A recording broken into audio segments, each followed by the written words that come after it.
Today we're going to go over glenohumeral instability tests.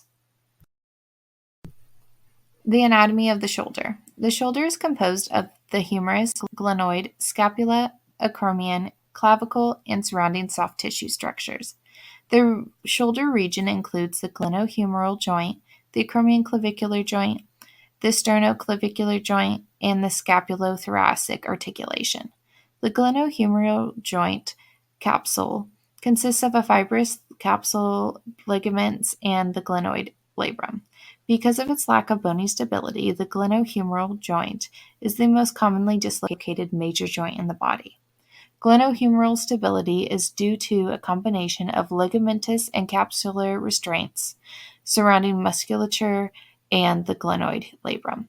Static joint stability is provided by the joint surfaces and the capsulolabral complex, and a dynamic stability by the rotator cuff muscles and the scapular rotators.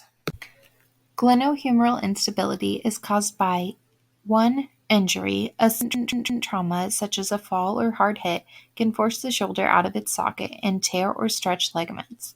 This can lead to chronic instability because the shoulder is more likely to move once it's loose. Injuries can also occur from sports, overuse, or strenuous manual labor. 2. Repetitive motion. Overhead motion, such as throwing a basketball, swimming, volleyball, or tennis, can loosen the shoulder capsule and connective tissues, leading to chronic instability. 3.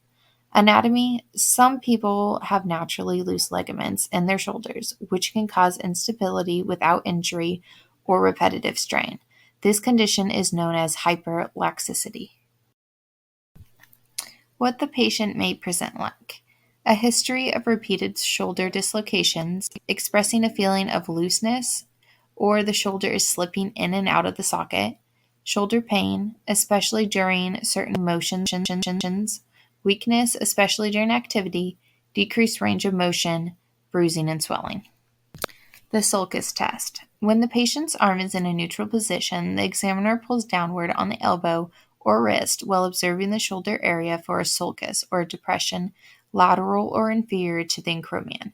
A positive test is the presence of a depression indicating inferior translocation of the humerus and suggests inferior glenohumeral instability.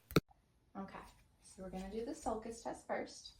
I'm going to find the acromion right here and then pull down and feel for any gap here. And there's not, so good. The apprehension test. The apprehension test is performed with the patient supine or seated and the shoulder in a neutral position at 90 degrees of abduction. The examiner applies slight anterior pressure to the humerus and externally rotates the arm.